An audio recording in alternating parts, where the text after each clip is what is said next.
Night. London holds its breath. The air is still. No sirens, no engines, no warning. Then, from 20 miles above the clouds, something falls faster than sound. A streak of invisible death. At 9:41 a.m. on September 8, 1944, the first V-2 rocket slams into Staveley Road, Chiswick. In less than a second, an entire row of homes vanishes. 3 people die instantly. Witnesses recall no whistle, no drone, only a white flash and a wall of air that crushes windows half a mile away. Britain's radar never saw it coming. Its defenders never heard it. And for the first time in history, a weapon has crossed the edge of space to strike the Earth. The newspapers call it the Vengeance Weapon 2. To Adolf Hitler, it's more than that. It's salvation. The Führer, now cornered and desperate, believes his Vergeltungswaffe, his retaliatory weapon, will reverse the tide of defeat. The V-2 isn't just a rocket. It's the world's first ballistic missile, capable of reaching 3,500 miles per hour, 3 times the speed of sound, and arching nearly 60 miles high before falling upon its target. No fighter can intercept it. No gun can shoot it down. To the German public, it's a promise that science will avenge humiliation. To the Allies, it's a message. Even as Germany burns, it can still strike back. Yet, behind the thunder and terror lies a darker truth. One built not on genius alone, but on slave labor, brutal secrecy, and scientific delusion. The same rockets that shattered London would later carry mankind to the moon. But in 1944, they were built in tunnels filled with corpses. Over 20,000 people died in the making of Hitler's miracle weapon, more than were ever killed by its explosions. The V-2 was meant to turn the war. Instead, it became its epitaph. Within months, Allied troops would capture its factories, seize its engineers, and reduce its myth to scrap metal. And from those fragments, another world would rise, one of spaceflight, espionage, and moral compromise. The question still echoes today. Was the V-2 the birth of the future, or the final act of madness? As the dust settles over London's ruins, the camera drifts upward, through the smoke, through the broken rafters, into the silent sky where the next rocket is already falling. Cut to black. Title fades in. Hitler thought his V-2 rocket would win the war, until U.S. engineers turned it into scrap metal. By late 1943, the Third Reich stood on the edge of ruin. The war Hitler had promised would last 1,000 years was collapsing in less than 5. In the east, the Red Army had turned the tide at Stalingrad and was now driving across Ukraine with relentless force. In the west, British and American bombers darkened the skies over Germany, delivering the weight of industrial retribution night after night. Cities like Hamburg, Cologne, and Berlin became infernos of glass and dust. For the German people, once fed on victories and propaganda, reality was inescapable. Defeat was no longer impossible. It was inevitable. Yet, in the ruins, Hitler's faith shifted from armies to technology.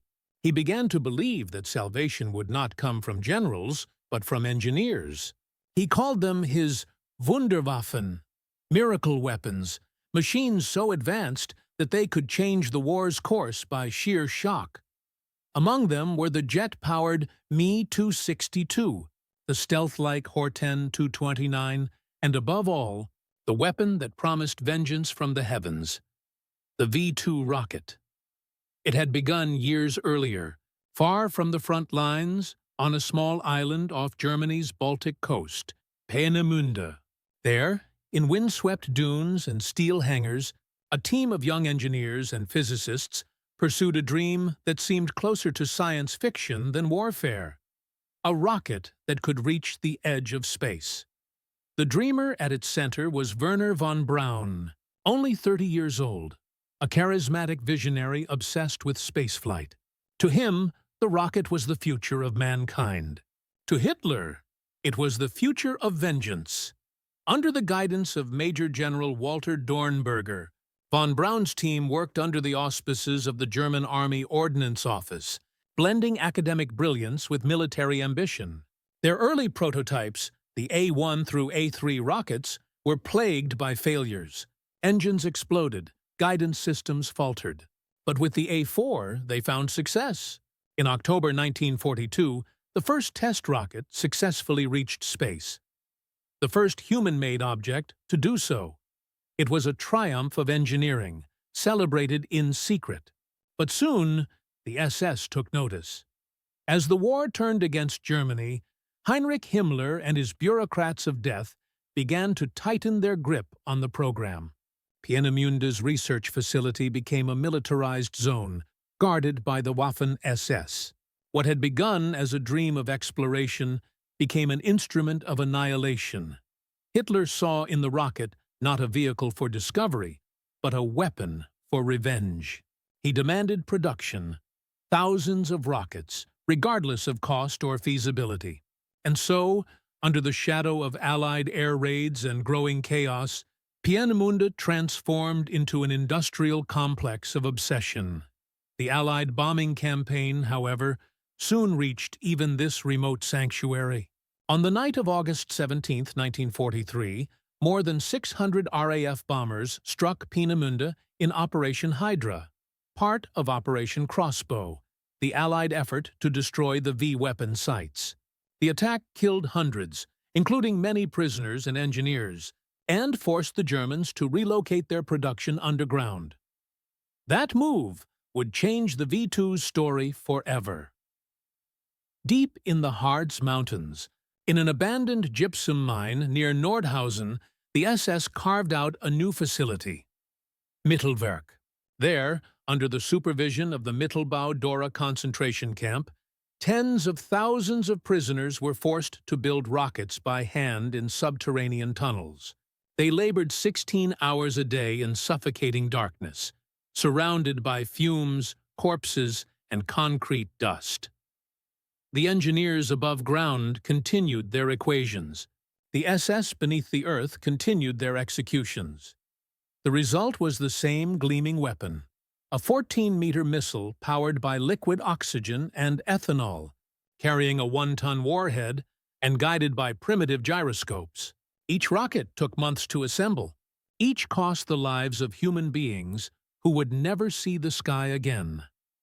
In these tunnels, the dream of science became a machine of death. Von Braun would later claim he only wanted to reach the stars.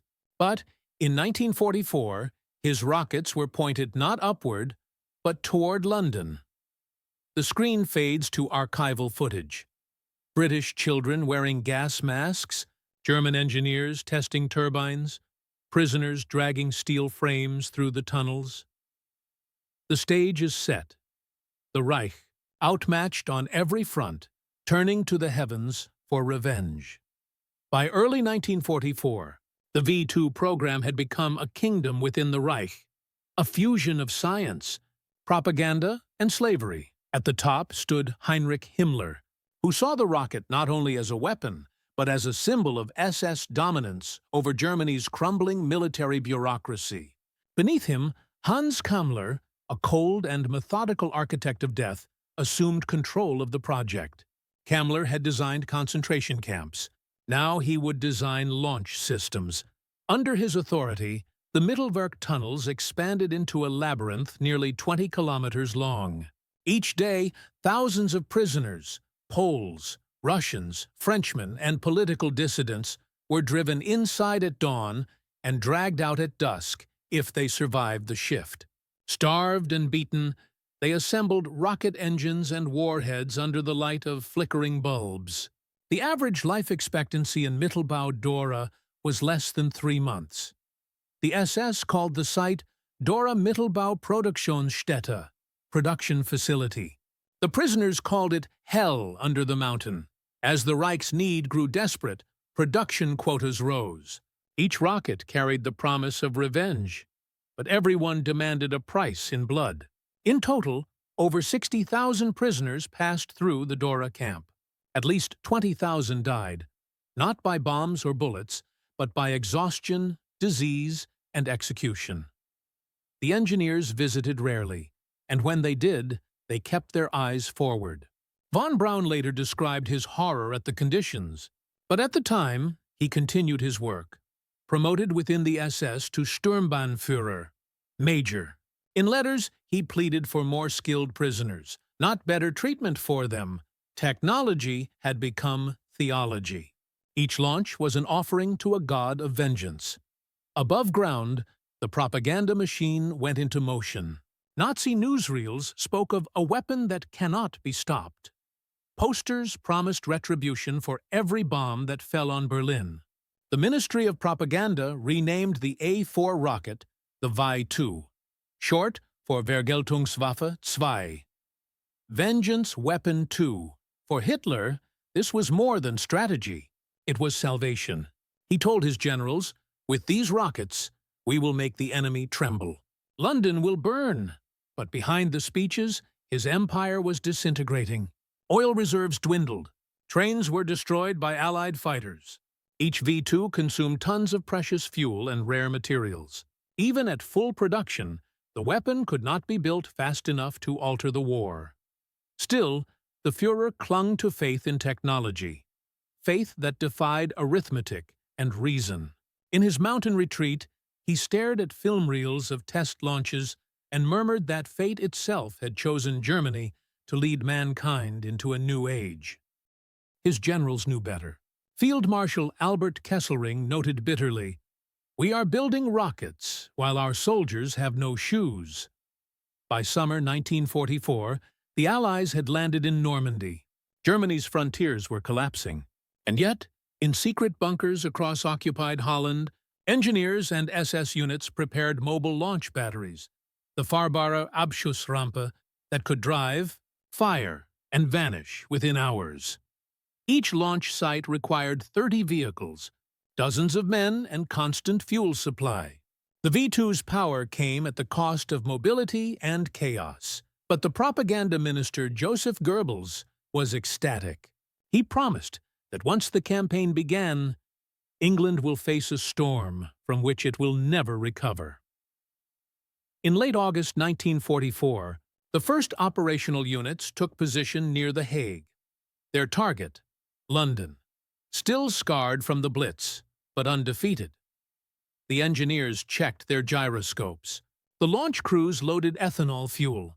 Above them, the western sky flickered with Allied bombers, indifferent to their ritual. Soon, the world would witness the weapon Hitler believed could rewrite history. The countdown had already begun. On paper, the V-2 was elegant in its cruelty.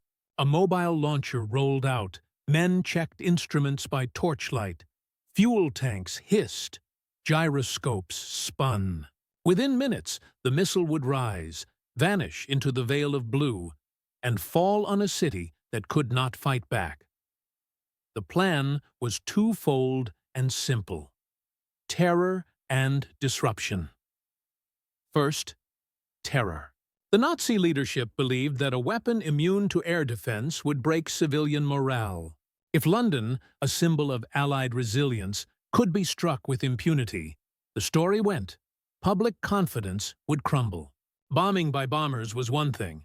A weapon that arrived without warning and struck like a meteor was another.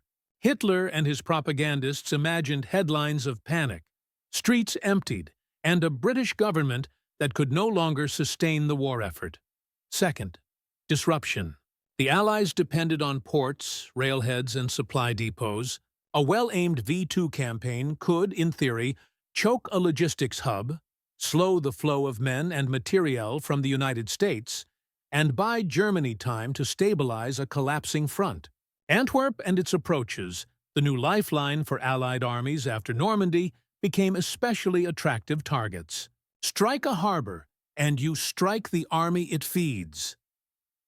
Logistics and organization underpinned the fantasy. The Wehrmacht imagined dozens of mobile firing units spread across the Dutch countryside. Each unit would be nimble: truck convoys, collapsible rails, concealment in farm fields by day, movement by night. Launches would be massed, a thunderstorm of missiles overwhelming any attempt at countermeasures. Production would accelerate. Engineers at Peenemünde and Mittelwerk would push out more A4s. The Reich's scientists and technicians would convert victory in the lab into victory on the map. The technical plan was equally austere. The V-2's inertial guidance system, gyroscopes and accelerometers, gave it an autonomous navigation method the Luftwaffe lacked. It needed no radio link and therefore could not be jammed. A calibrated burn, a calculated arc, and a pre-programmed course would take the missile over occupied territory and into the chosen target area. The weapon's speed, thousands of kilometers an hour at re-entry, ensured there would be no time for interception. That was the fundamental allure, a deliverable, unstoppable strike. But the plan carried assumptions and blind spots that were ideological as much as technical. It assumed production could be increased indefinitely, despite shrinking raw materials, Allied air supremacy, and a disintegrating transportation network. It assumed launch crews could be supplied, hidden, and moved in the open countryside without betrayal. It assumed that targeting, with the primitive instruments available, could reliably land warheads on military nodes. And it assumed that mass terror would translate into strategic capitulation, not reinforced resolve. At Peenemünde and in the vaults of the Army Ordnance Office, the rhetoric grew ever more fevered. Propaganda transformed engineering diagrams into destiny. Engineers were ordered to chase higher rates, commanders were ordered to push for earlier deployment, and the SS demanded production figures to match their political promises. The human voices became subordinate to timetables and quotas. For a few months in late 1943 and early 1944, the V-2 program enjoyed a momentum of its own. Test launches proved the concept. Trajectory charts were drafted and redrafted. Hitler signed directives. Goebbels crafted broadcasts praising the return of vengeance. The Reich's planners could picture, vividly, the moral and material consequences of a successful campaign. But the plan did not live in a vacuum. It had to operate inside a failing state, one where trains were bombed, ports clogged, and coal supplies dwindled. It had to rely on people who could be coerced or persuaded to betray the program to the enemy. It had to perform amid weather, mechanical failure, and the hard arithmetic of supply and maintenance. The plan's greatest weakness was an overconfidence in control. Rockets do not obey rhetoric. They obey physics. And physics is unsentimental. As the first operational batteries prepared to fire, the gap between the brochure of victory and the inventory of reality yawed open. Precision, production, and secrecy, the pillars of the plan, would soon be tested not in a laboratory, but in mud, wind, and blood. The scene tightens on a solitary launch crew in a Dutch field. Hands trembling, instruments glinting, a tractor idling, as orders arrive, and the first missile's tail flickers to life. The gulf between the brochure and the battlefield was not small. It was structural. On paper, inertial guidance promised autonomy, preset angles, timed engine cutoff, a free-fall arc that would deposit a warhead on a city. In practice, inertial systems accrued error. Tiny misalignments in gyroscopes, microscopic variations in fuel burn, a gust of wind high above the Netherlands. Each added a fraction of a degree to a rocket's course. Across hundreds of kilometers, that fraction multiplied into miles. The V-2 could not be aimed like an artillery shell. It was fired toward a zone and hoped physics did the rest. Precision failed first.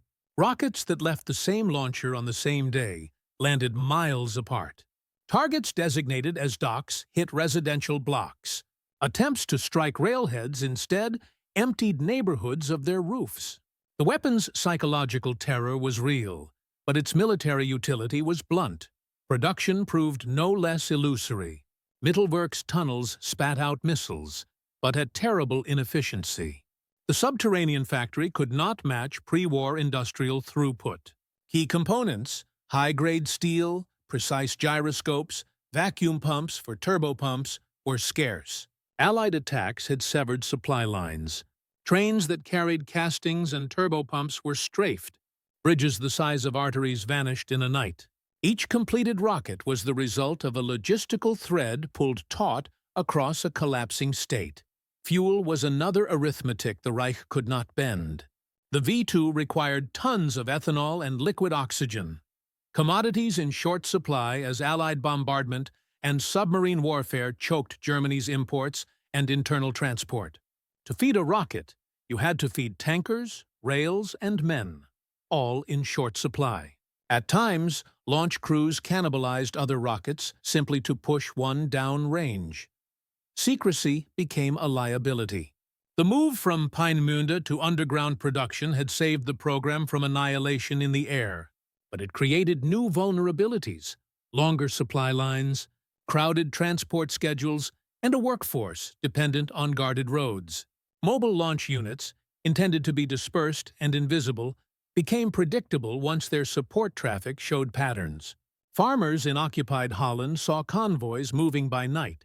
Belgian and Dutch resistance cells intercepted documents or overheard commands. Intelligence was not magic, it was human. Local knowledge flowed to London. Allied intelligence adapted. Photo reconnaissance, flown at dawn by single-engine Mosquitoes, and heavy reconnaissance aircraft, mapped the Dutch coast and inland launch preparations. Analysts compared tire tracks, field clearings, and fuel dumps. Signals intelligence and human sources filled in gaps.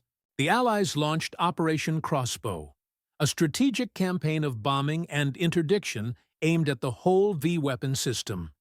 Research, production, transport, and launch. Where they could not destroy, they delayed. Where they could not see, they probed. Meanwhile, the V-2's greatest tactical advantage, invulnerability to interception, became less absolute. True, no fighter could chase a missile re-entering the atmosphere at supersonic speed, but the Allies developed countermeasures of another kind. If you could deprive the launcher of fuel, deny it parts, or blow up the railhead carrying its transporter, you could prevent the rocket from ever leaving its cradle. If you could find and disable the engines before they were installed, you could keep the warhead in the workshop instead of over the city. The rocket's speed also shortened the time for political effect. A V-2 strike created shock, but it also hardened resolve. Men and women wrenched bodies from rubble, read lists of the dead, and learned to live again with sudden trauma. The Allies improved civil defense and logistics under pressure. Antwerp's docks, battered by rockets in autumn 1944, were closed, cleared, and rerouted, forcing temporary disruption but not strategic collapse. The port reopened, the ships moved, and armies continued their march. Operational doctrine exposed yet another flaw. Launching a V-2 was not a simple point-and-fire ritual. It was a choreography of vehicles, fuel supplies, gyroscope technicians, and security detachments.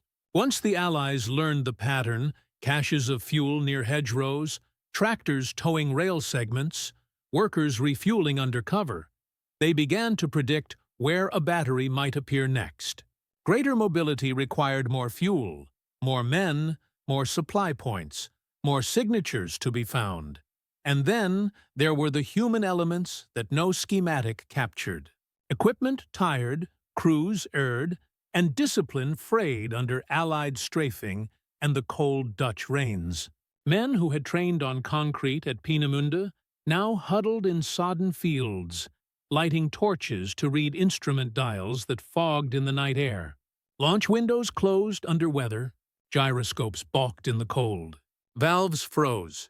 The machine succeeded or failed by the frailty of its human operators. Crucially, the V-2 campaign arrived too late.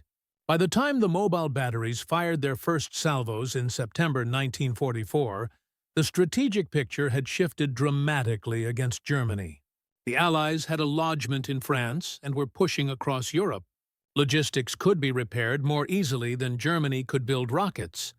substitute ports, rerouted convoys, and an industrial base across the Atlantic. All moved to close the gaps the missiles exploited. So, the V-2 did what it could. It killed. It terrorized.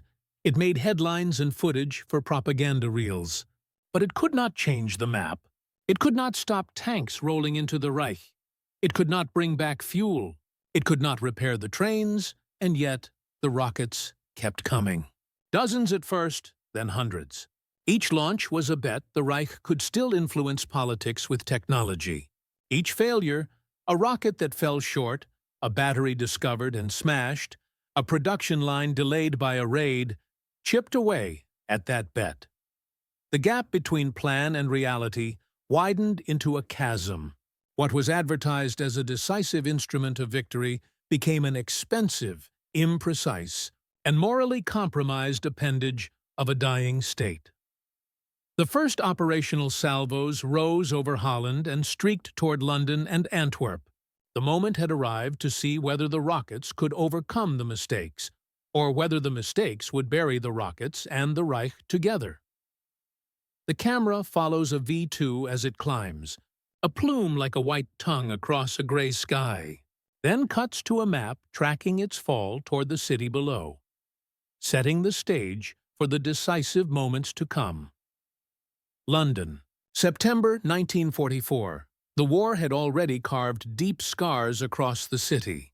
Buildings stood hollowed, windows patched with cardboard, streets lined with craters from the Blitz. But when the first V-2 struck, it was different.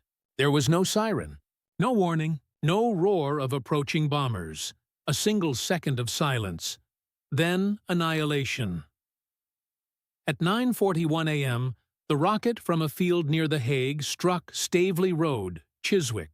An entire block disappeared.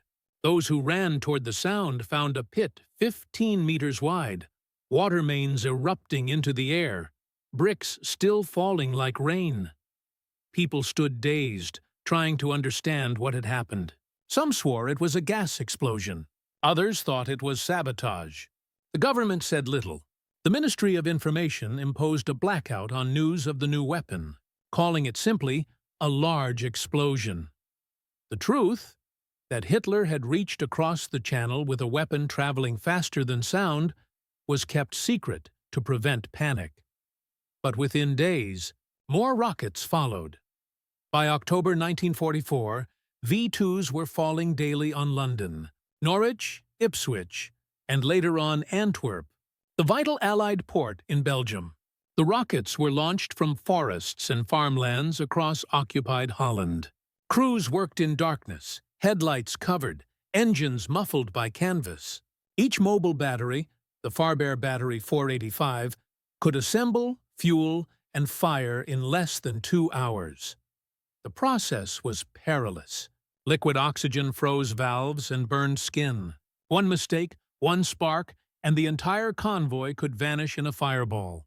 Even so, the launches continued. Each rocket that vanished into the night sky was greeted by cheers and the salute of SS guards. To the men who fired them, these were Germany's last arrows, vengeance sent toward the enemy's heart. For Londoners, the experience was surreal. Unlike the Blitz, the V-2 gave no warning, no time to hide. A man could be walking home from work, then nothing.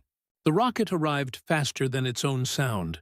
The only thing survivors heard was the blast that had already killed their neighbors. The London Civil Defense reports of late 1944 read like ledger books of the apocalypse. Explosion! Nothing left but crater. Casualties: 28 killed, 45 injured. Cause: unknown. And then, in smaller print, the coded note: V-2. The statistics were grim.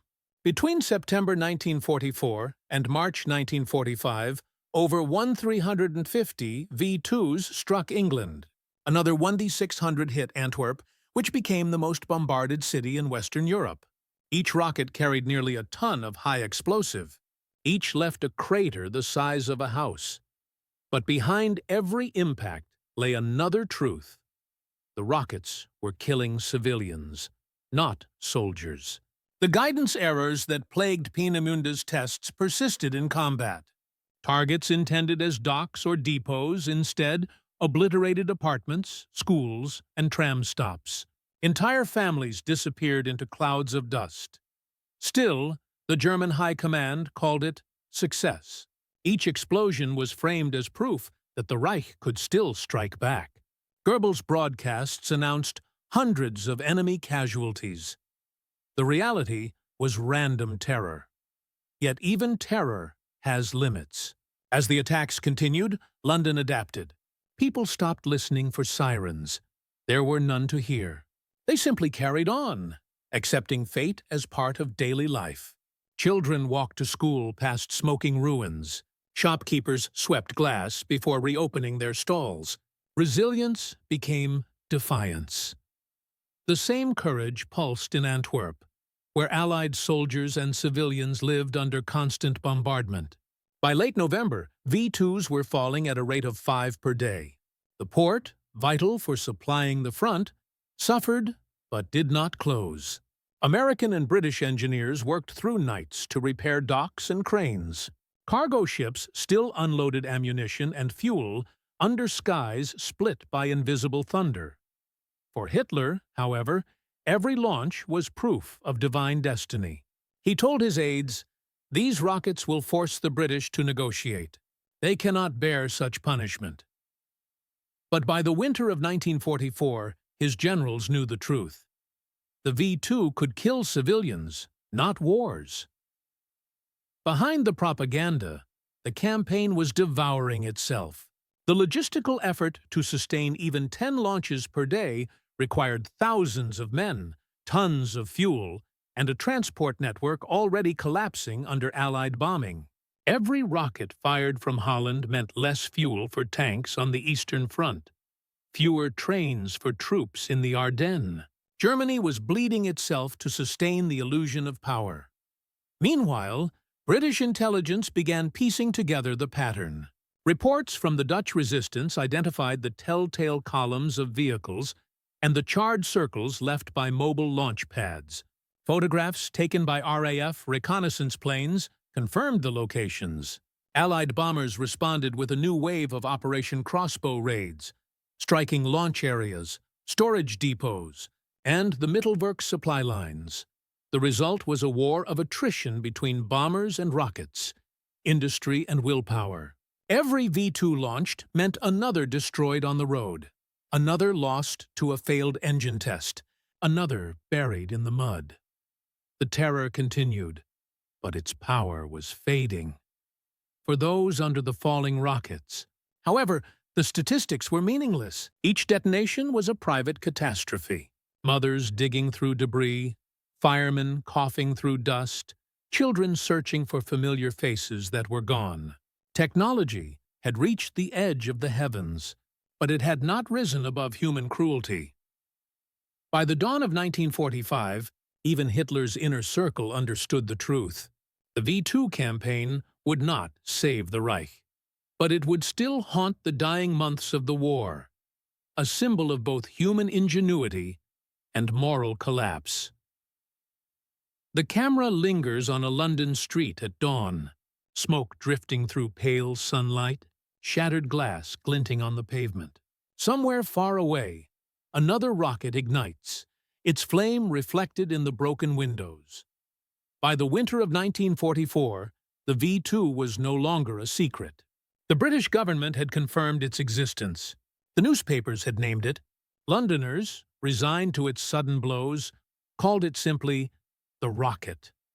What had begun as a weapon of terror was becoming a measured statistic in daily bulletins.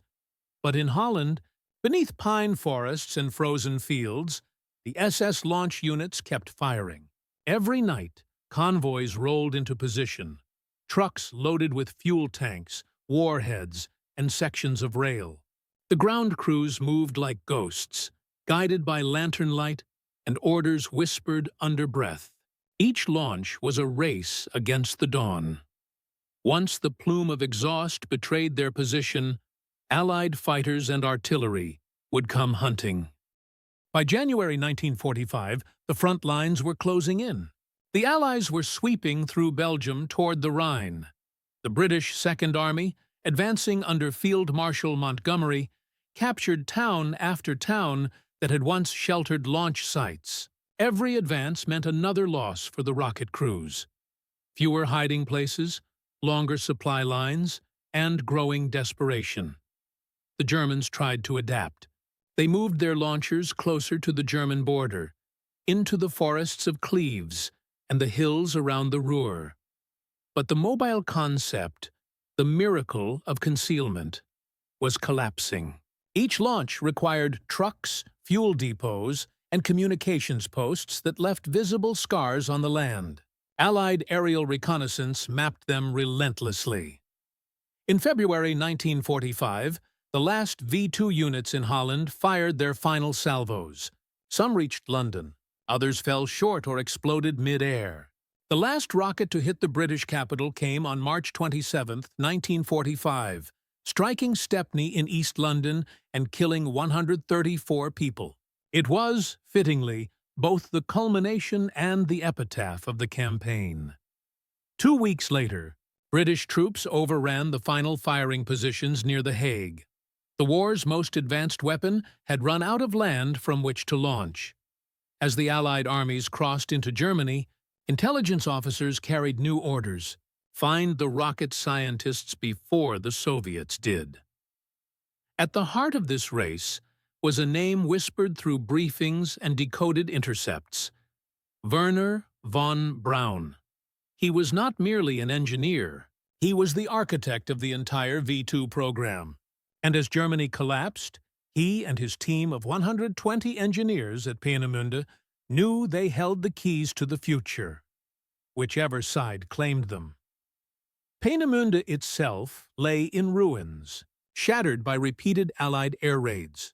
The engineers had evacuated south to the Harz Mountains near the Mittelwerk tunnels, now under SS control. Conditions were apocalyptic. Prisoners still labored in the tunnels as American artillery thundered in the distance. Von Braun, suffering from a broken arm after a car accident, gathered his closest colleagues and made a decision. He would surrender, but not to the Soviets. The Red Army was advancing from the east, closing on Peenemünde and Nordhausen. The Americans were approaching from the west. In the middle lay the engineers, their notebooks, and the remaining rockets. In early May 1945, a small convoy of trucks bearing white flags appeared near Reute, Austria. Inside were von Braun, General Dornberger, and dozens of scientists from the Peenemünde team. They handed themselves over to the U.S. 44th Infantry Division. In their possession were crates of blueprints, drawings and data on rocket propulsion, guidance, and aerodynamics, the most advanced technical documents in Europe. Elsewhere, U.S. forces under General Patton stormed the Mittelwerk complex. What they found defied imagination. Tunnels stretching for miles, rows of unfinished rockets, piles of bodies. The air reeked of death and fuel. Among the wreckage, American engineers and intelligence officers recovered intact V-2 components, gyroscopes, and entire warheads. They realized at once that this was no ordinary weapon. It was a blueprint for the next century. In secret, the U.S. military launched a classified recovery effort, Operation Paperclip. Its mission: to bring German rocket scientists, engineers, and their technology to America before the Soviets could seize them. In the months that followed, over 100 V-2 rockets were disassembled, packed into crates, and shipped across the Atlantic. Hundreds of German engineers were quietly relocated, first to Fort Bliss, Texas, and then to White Sands Proving Ground in New Mexico.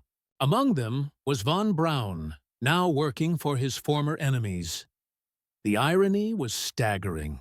The weapon that had once terrorized London would soon carry the flags of both superpowers into the Cold War. Its creators, some complicit in the use of slave labor, were given new lives as pioneers of space exploration. The line between scientific brilliance and moral compromise blurred beneath the stars. While the engineers crossed oceans, Germany itself imploded. By April 1945, Soviet troops were in Berlin. Hitler, isolated in his bunker, still demanded reports on the rocket offensive. There were none left to give. The last launch batteries had been destroyed. The SS had executed remaining prisoners at Dora. The miracle weapon had vanished into smoke. On May 8, 1945, Germany surrendered unconditionally. The dream of vengeance ended with silence. What remained were questions, not just of technology, but of conscience. The V-2 had proven that humankind could reach space, but only by first crawling through hell. Its legacy was neither victory nor redemption, but a paradox, the birth of modern rocketry from the ashes of atrocity. When the last rocket fell, the war it was meant to win was already lost.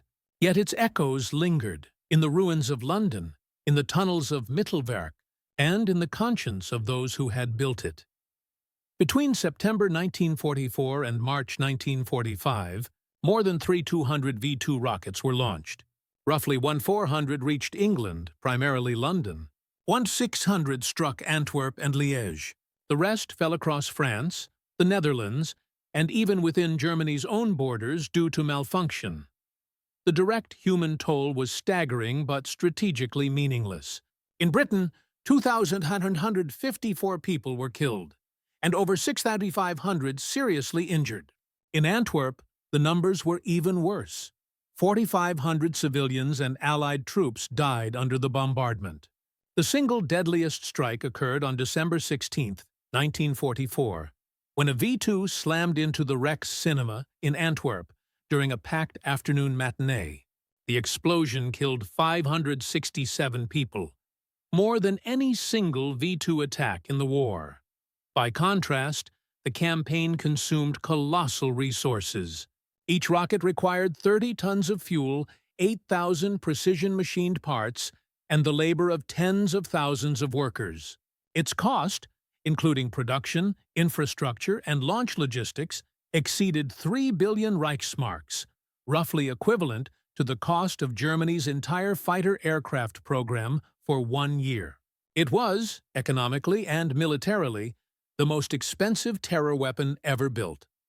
Every rocket fired was another ration of steel, copper and ethanol diverted from tanks and planes that might have slowed the Allied advance. Each hour spent assembling fins and gyroscopes was an hour stolen from a desperate army that no longer had the means to fight. The V-2 was not a weapon of victory. It was a monument to futility. Far from the front lines, the real battlefield of the V-2 program lay underground. In the Mittelwerk tunnels, the price of every rocket was written in flesh. Survivors of the Mittelbau-Dora concentration camp recalled 12-hour shifts with no rest, the stench of death clinging to the walls, the sound of picks echoing through the darkness. Corpses were stacked beside unfinished rockets. The living worked among them. Those too weak to stand were hanged from overhead cranes as warnings. American and British investigators who entered the tunnels in April 1945 were unprepared for what they found. Colonel Nicholas Collison, among the first U.S. officers on the scene, wrote, "This was not a factory. It was a tomb, engineered to produce death as efficiently as it produced rockets." Out of approximately 60,000 prisoners forced to work at Dora Mittelbau, at least 20,000 died. More humans perished building the V-2 than were ever killed by its detonations. That statistic alone, historians later said, defined the weapon's true nature, a machine that consumed more of its own people than its enemies.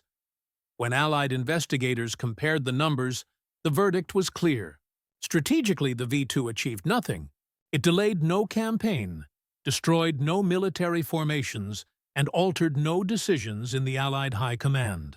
It inflicted pain, but not paralysis. And yet, within the German propaganda apparatus, the illusion persisted until the final days. Even in March 1945, Goebbels's diaries spoke of the rockets as instruments of fate, proof that German genius will have the last word. But history's last word was written in the rubble of Berlin. For the British, the toll was borne not only in lives, but in spirit. Londoners learned to accept the randomness of death with stoic defiance. The Evening Standard published a line that became symbolic. "We shall live, and if we die, we shall die standing." In that sentence lay the quiet victory of ordinary people over the most advanced weapon on Earth. When the war ended, Allied troops and engineers catalogued the remnants of the V-2 network. Launch sites, factories, blueprints, and surviving technicians were interrogated. The data revealed a pattern: extraordinary ingenuity, shackled to a system that no longer understood morality or mathematics. Germany had built the future, but in the wrong century. The irony was inescapable. The same weapon that consumed its makers would, within years, form the backbone of global space exploration. Its creators, now prisoners or refugees, stood at the edge of both infamy and immortality. The camera drifts through the silent tunnels of Mittelwerk, now abandoned. Rusted bolts, skeletal scaffolding, scraps of paper with equations scrawled in pencil. The echoes of hammers fade into nothing. Spring 1945. Across Germany, Allied convoys wound their way through shattered cities, following the trails of rockets and rumors. The war was over, but a new race had begun, not for land, but for knowledge. At the Mittelwerk tunnels, American engineers moved through darkness with flashlights and clipboards. They documented every pipe, every assembly line, every burnt-out turbine. Each artifact was tagged, photographed, and prepared for transport. Nearby, bulldozers unearthed half-buried rockets, their fins twisted like burnt paper. What could not be shipped was cut apart on site, the symbolic act of turning Hitler's miracle into scrap. Teams from the U.S. Army Ordnance Corps and British Ministry of Supply descended simultaneously. Their mission was methodical: seize the science before the Soviets reached it. They labeled it Special Mission Alsos. Within weeks, hundreds of rail cars carried pieces of the V-2 program westward. Engines, gyroscopes, fuel pumps, and miles of technical drawings. The Soviets were not far behind. When they entered Nordhausen and Bleicherode, they found the remnants of the rocket program stripped clean. But what they lacked in hardware, they made up for in people. Soviet NKVD officers rounded up remaining engineers and forced them east to work on new missile designs under strict guard. From those camps emerged the early R-series rockets. Direct descendants of the V-2, the Cold War had already been born, in tunnels that still smelled of death. In the British zone, engineers wanted proof that the V-2 could actually do what its designers claimed. They assembled captured parts and surviving launch crews to reconstruct a handful of rockets for a demonstration. Operation Backfire. The site was Cuxhaven on the German North Sea coast. Here, under Allied supervision, former German technicians once again fueled and erected the missiles they had built for Hitler, this time under British flags. Every valve and cable was diagrammed, every calculation recorded. When the engines ignited, the roar echoed across the dunes, a sound both triumphant and tragic. The tests confirmed the weapon's range, thrust, and accuracy, giving the Allies a complete understanding of the system they had once feared. After the last launch, the remaining rockets were dismantled. Their components, engines, pumps, combustion chambers, were shipped to the United States and the United Kingdom for study. The rest was melted down. The world's first ballistic missile became industrial scrap, its materials recycled, its spirit captured in notebooks and laboratory reports. While the British were testing, the Americans were recruiting. Under the now classified Operation Paperclip, 118 German scientists, including von Braun, and General Dornberger were quietly relocated to the United States. Their official status was specialists under technical custody. Unofficially, they were the foundation of America's rocket future. They arrived in Texas, disoriented and still under suspicion, and were soon moved to White Sands Proving Ground, New Mexico. There, American soldiers unloaded crates stamped with German markings. A4 Aggregate. The desert replaced the tunnels of Dora. The same designs that had once reduced cities to ash now traced luminous arcs across an empty sky. By 1946, the first American-assembled V-2 rose from the sands of White Sands. It climbed to 100 kilometers, the edge of space, carrying scientific instruments instead of warheads. For the first time, cameras looked down at Earth from above the atmosphere. The weapon of vengeance had become a tool of discovery. Across the ocean, the Soviets followed suit. Their engineers, led by Sergei Korolev, reconstructed captured V-2 fragments into the R-1, a near copy that became the stepping stone to the R-7, the rocket that would later launch Sputnik. The race for space and supremacy was underway, forged from the carcass of a weapon built in slavery. But for every scientist celebrated, there were ghosts who could not speak.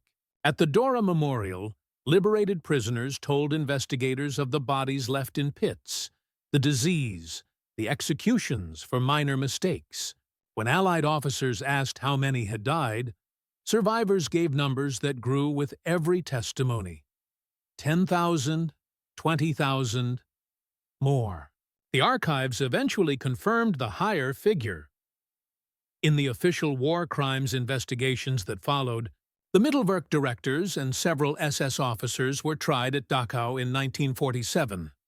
Some were executed, others imprisoned. Von Braun and Dornberger were not among them.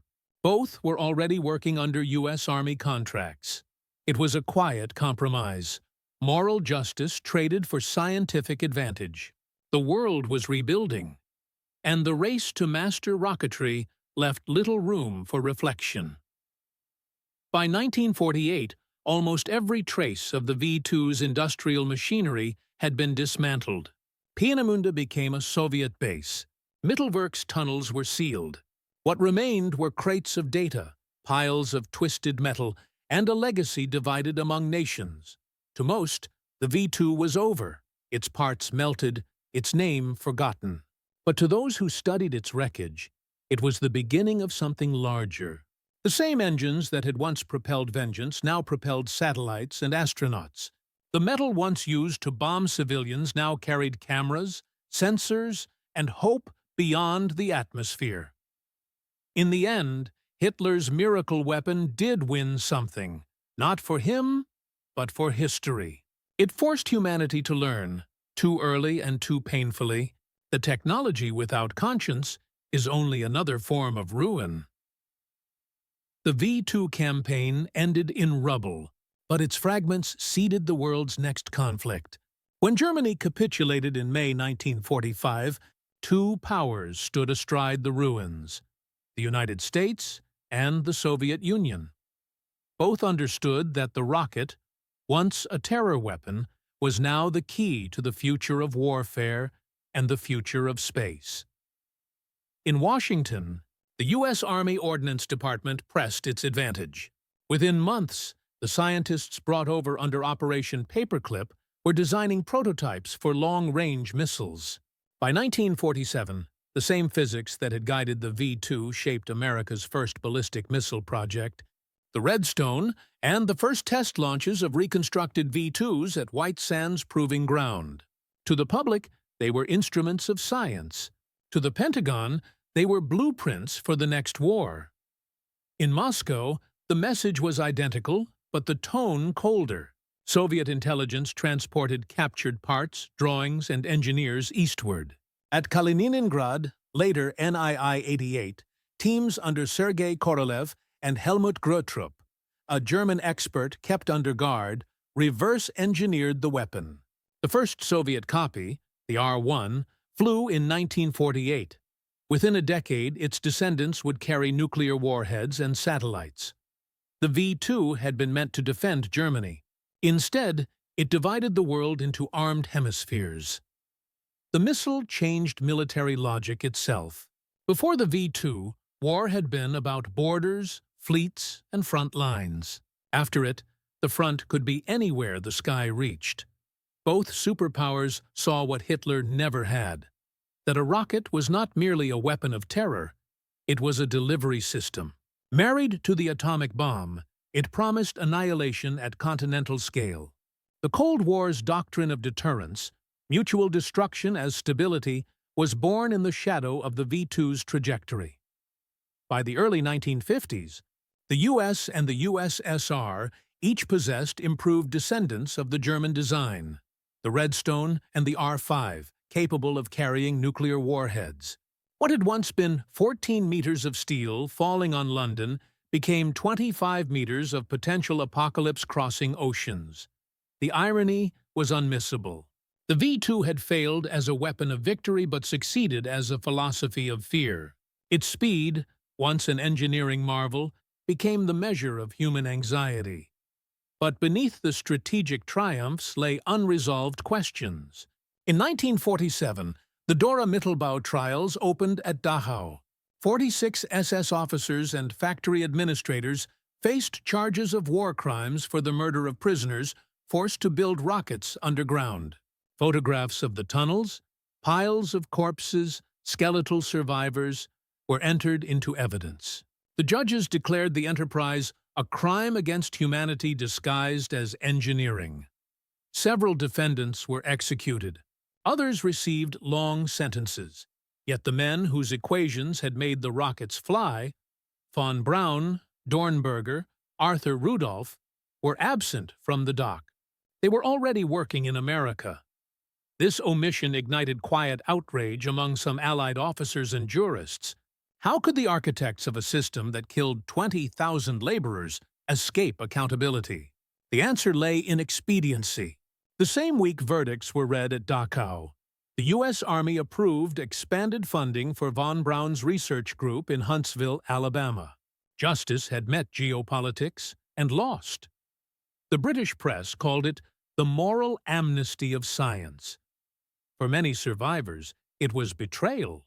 For the superpowers, it was policy.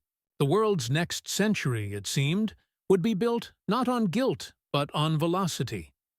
The V-2 also forced the first debates about the legality of long-range missile warfare. At Nuremberg, prosecutors examined whether the deliberate targeting of civilian populations with such weapons constituted a new category of war crime. The issue was complex. The rockets had been aimed at strategic areas, not specific military sites, but international law had not yet defined terror bombing from high altitude, let alone from space. In the end, the tribunal cited moral condemnation rather than legal precedent. It was, they wrote, a crime of policy rather than of treaty. That ambiguity would haunt later decades. When intercontinental missiles replaced bombers, states invoked the same legal silence to justify deterrence doctrines. The absence of a ruling in 1945 became the loophole through which the nuclear age entered lawless.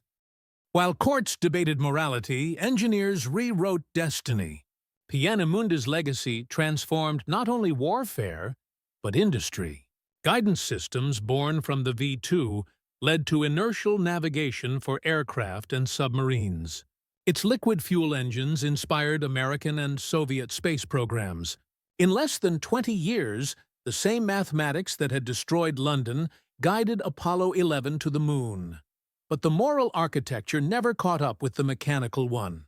At NASA's Marshall Space Flight Center, von Braun became a national hero, photographed with presidents, praised as the father of modern rocketry. Few Americans knew that his first rockets were built by starving prisoners in underground tunnels. The narrative was rewritten, the engineer as visionary, not collaborator. The history of the V-2, the weapon of despair, was recast as a prelude to hope. In the Soviet Union, the story was the mirror image. Korolev, once a prisoner of Stalin's Gulag, turned the technology of vengeance into the Sputnik that humiliated the West in 1957. Both nations owed their triumphs to the same blueprint drawn under the swastika.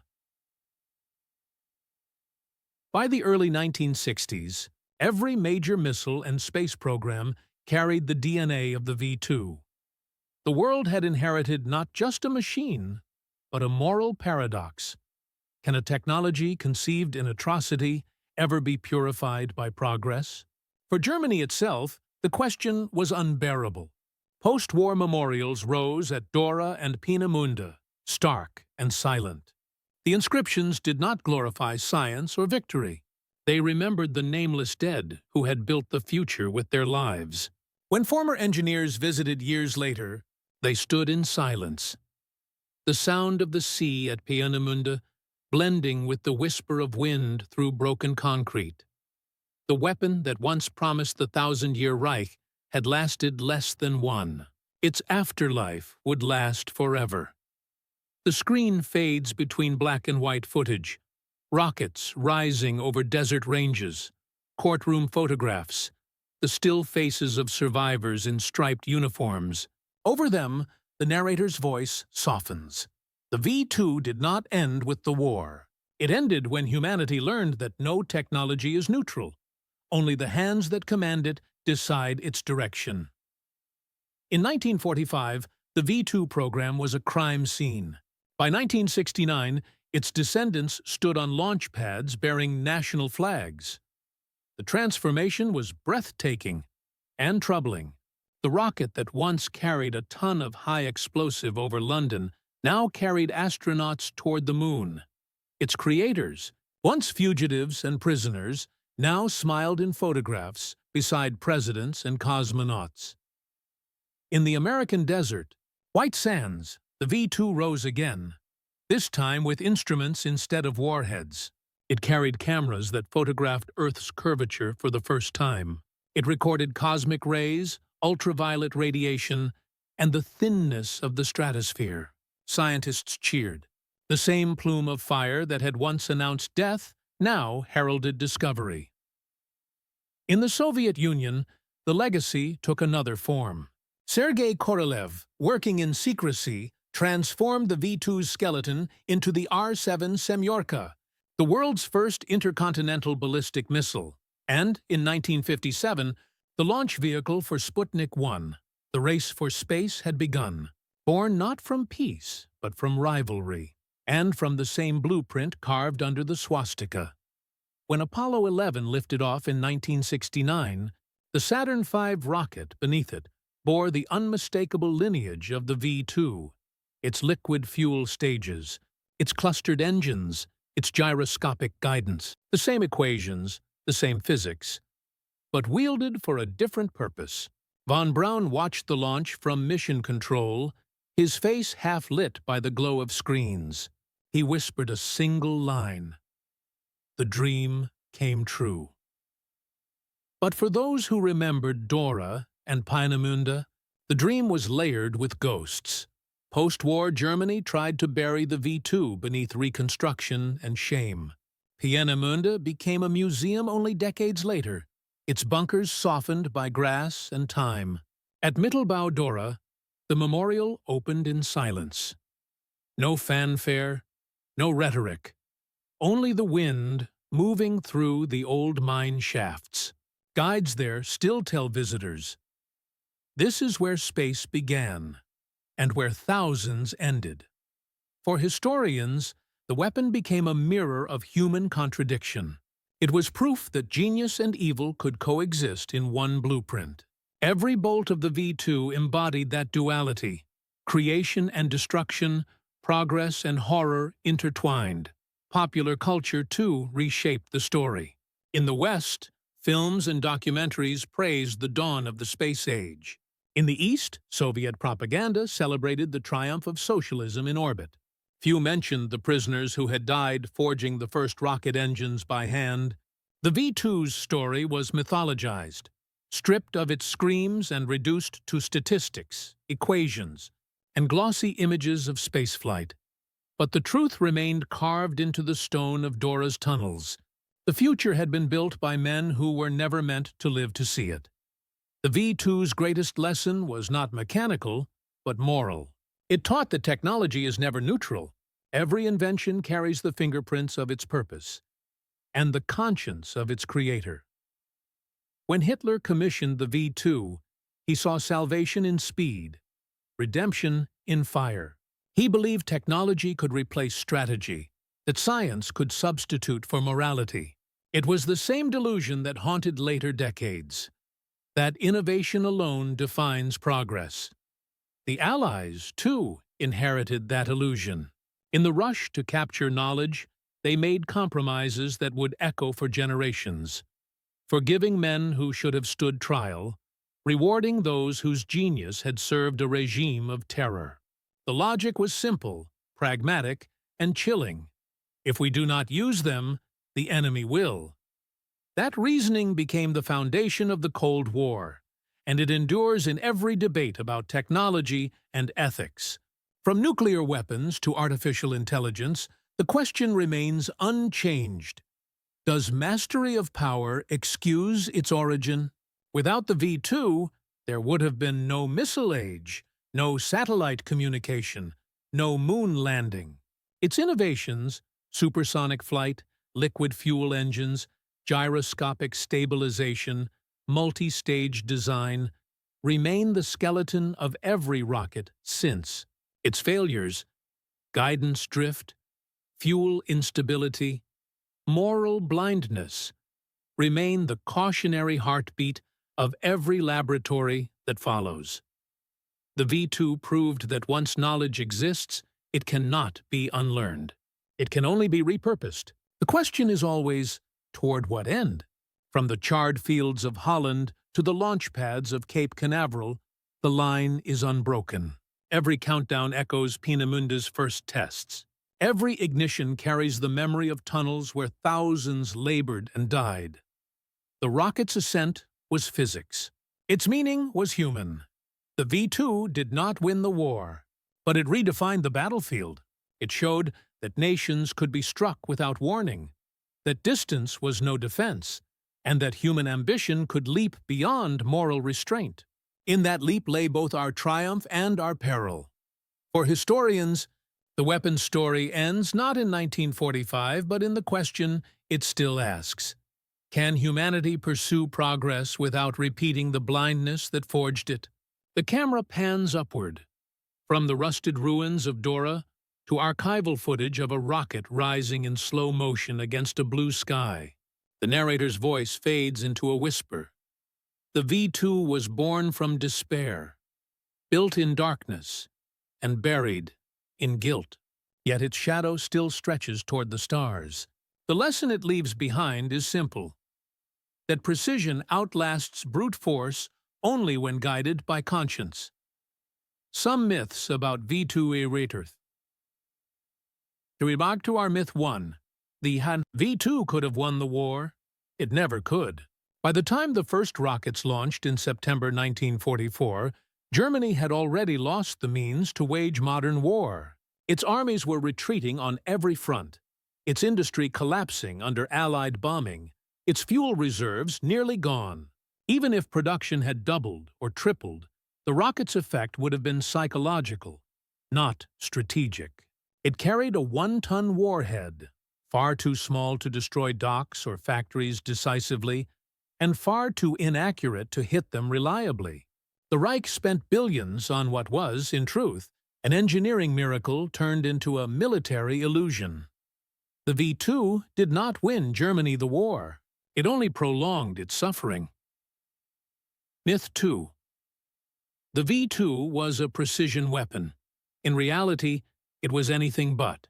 The rocket's guidance system, based on spinning gyroscopes and analog computers, had an average error radius of 10 to 20 kilometers.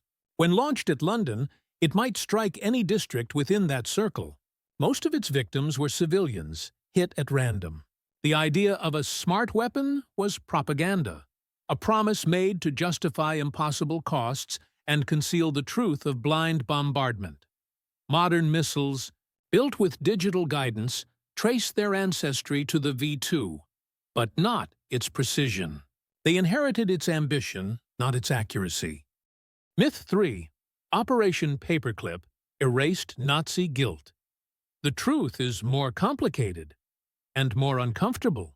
Operation Paperclip did not erase guilt. It buried it under necessity.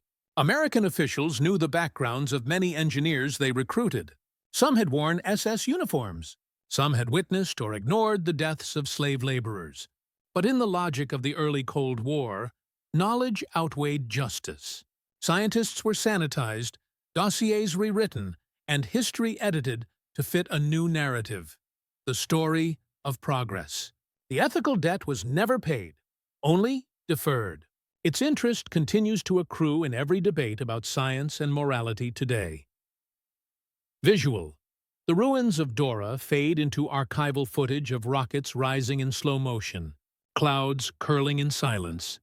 History often hides its contradictions behind victory parades and photographs of progress. But truth is not decoration, it is obligation. The V-2's legacy is not just the birth of the space age, but the warning engraved in its origins that intelligence without empathy, power without restraint, and invention without conscience lead not upward, but downward into the tunnels from which this story began. The narrator's final words. In the end, Hitler's rocket did reach the heavens, but only to remind us that every ascent begins with the choice of what and whom we are willing to leave behind. Fade out. Silence. End credits roll over a black screen.